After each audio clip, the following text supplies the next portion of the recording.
പഞ്ചാബി ഹൗസിലേക്ക് വരുമ്പോൾ ഞാൻ ചോദിക്കട്ടെ, അതിലെനിക്ക് എടുത്ത് ചോദിക്കാനുള്ള കാര്യം ഒന്ന് ലാൽ സാറിന്റെ ക്യാരക്ടറാണ്. കാരണം എപ്പോഴും ഭയങ്കര സീരിയസ് ആയിട്ടുള്ള ക്യാരക്ടർ, അതിലും ആ സീരിയസ്നെസ് ഉണ്ടെങ്കിൽ പോലും കുറച്ചും കൂടി കോമഡി മിക്സ് ആയിട്ടൊരു സംഭവമാണല്ലോ വരുന്നത്.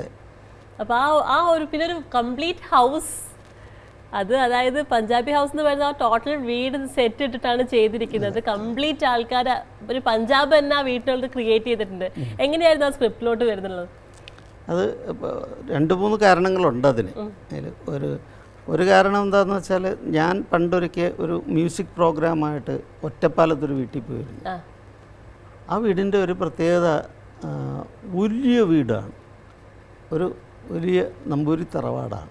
അപ്പം അതിനകത്തൊരു അമ്പലമുണ്ട്. ആ അമ്പലത്തിലെ ഉത്സവത്തിനാണ് ഞങ്ങൾ ഒരു പ്രോഗ്രാം ചെയ്തിരിക്കുന്നത്. അപ്പോൾ അവിടെ ഒരു കാരണവർ വാതുക്കെ ഇരിപ്പുണ്ട്, കാരണവത്തിയുമുണ്ട്. ഇവരുടെ മക്കളും മക്കളുടെ മക്കളും അവരുടെ മക്കളും ഒക്കെയാണ് ഇപ്പോൾ ഈ വന്നിരിക്കുന്നത് ഈ ഉത്സവത്തിൽ. അത് പലതും വർഷങ്ങളെത്തി വന്നിരിക്കുന്നവരാണ്.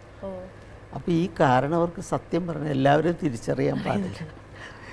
ഭാര്യയോടെ ചോദിക്കുന്നത് ഇത് ഏത് കുട്ടിയായിട്ട് വരും? അപ്പോഴാണ് പറയുന്നത് നമ്മുടെ മോഹനൻ്റെ ഇളയ കുട്ടിയാണ്. ഇങ്ങനെയൊക്കെ പറയുമ്പോൾ മോഹനൻ, ചിലപ്പോൾ മോഹനാരാന്ന് വിളിച്ചു കൊടുക്കും. അതാ കണ്ടീഷൻ. അത്രയ്ക്ക് അംഗങ്ങളുണ്ട് അവിടെ. അത്രക്ക് ശരിക്കും അതൊരു പഞ്ചായത്തായിട്ട് വേണമെങ്കിൽ പ്രഖ്യാപിക്കാവുന്ന ഒരു വീട്. പഞ്ചാബി ഹൗസിലുണ്ടത്. അശോകൻ ചോദിക്കുന്നുണ്ട്. അപ്പോൾ അതുപോലത്തെ ഒരു വീട് അതിങ്ങനെ മനസ്സിൽ കിടന്നു. കാരണം ഈ കാരണവരുടെ ചോദ്യങ്ങളും ഉത്തരങ്ങളുമാണ് കൂടുതൽ നമ്മളെ ആകർഷിച്ചത്. അങ്ങേർക്ക് അറിഞ്ഞുകൂടാ സ്വന്തം മക്കളുടെ മക്കൾ എന്താണെന്ന് വെച്ചാൽ, ഒന്നാമത്തെ എല്ലാവരും ലണ്ടനിലും ബോംബെയിലും ഒക്കെ ആയിട്ട് കിടക്കുകയാണ്. ചിലപ്പോൾ 2 വർഷം കൂടുമ്പോഴൊക്കെ ഇവർ വരുന്നത്. ഈ വർഷം വന്ന് ആദ്യമായിട്ട് വരണമായിരിക്കും അപ്പോൾ ഇവർക്ക് അറിയില്ല, ഇവരൊന്നും കണ്ടിട്ടില്ല പലരും. അപ്പോൾ അങ്ങനത്തെ ഒരു വീട് കണ്ടപ്പോൾ ഞാൻ ഞെട്ടിപ്പോയി. അത് സ്വാധീനിച്ചിട്ടുണ്ട് ഒന്ന്. പിന്നെ പഞ്ചാബി ഹൗസ് എന്ന് പറയുമ്പോൾ തന്നെ ഞങ്ങൾ ആദ്യം തന്നെ ഇങ്ങനെ പ്ലാൻ ചെയ്തിരുന്നു, അല്ലാതെ തന്നെ. അതുകൊണ്ട് പിന്നെ ഇത്രയും ആർട്ടിസ്റ്റുകൾ, 42ഓളം ആർട്ടിസ്റ്റുകൾ, ജൂനിയർ ആർട്ടിസ്റ്റുകൾ ഉൾപ്പെടെ ഉണ്ട് അതിൽ. ആകെ കുറച്ച് ഭാഗം മാത്രമേ വീടിന് പുറത്ത് വരുന്നുള്ളൂ, ബാക്കി എല്ലാം കംപ്ലീറ്റ് അവിടെ തന്നെയായിരുന്നല്ലോ ഷൂട്ടും എല്ലാം. അതെ അതെ. ദിലീപേട്ടനായിട്ട് ഫസ്റ്റ് ടൈം ആയിരുന്നു തോന്നുന്നല്ലേ മൂവി?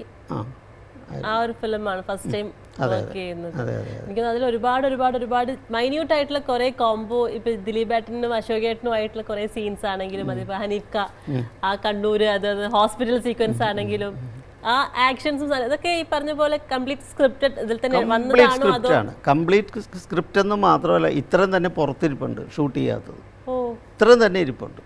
അശോകേട്ടൻ പറഞ്ഞൊരു കാര്യം എനിക്ക് ഓർമ്മ, അശോകേട്ടൻ ഒരു ഭയങ്കര സെന്റിമെന്റൽ ആയിട്ട് സീൻ അതിലെടുത്തത് ഔട്ട് വരാൻ പറ്റിയിട്ടില്ല, ഇന്റർവ്യൂല് പറഞ്ഞത് സാങ്കേതിക കാരണങ്ങളാൽ അതെടുത്ത് മാറ്റി വെക്കാൻ അവസാനം പറയുമ്പോൾ അശോകൻ കുറേ കമ്പൽ ചെയ്തു ഞങ്ങളോട്, അത് എങ്ങനെയെങ്കിലും ഒന്ന് കയറ്റാൻ പറ്റുമോ. എനിക്ക് ഞാൻ അത്രക്ക് ആത്മാർത്ഥമായും കൊതിയോടെ അഭിനയിച്ച ഒരു സീനാണ്.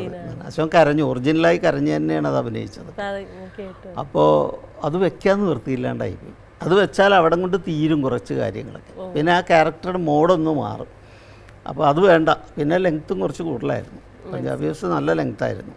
കുറേ ഒരുപാട് നല്ല നല്ല പാട്ടുകളുണ്ട്. അതെ പാട്ടുകൾ സുരേഷ് പീറ്റേഴ്സ് ആദ്യമായി ചെയ്തത്.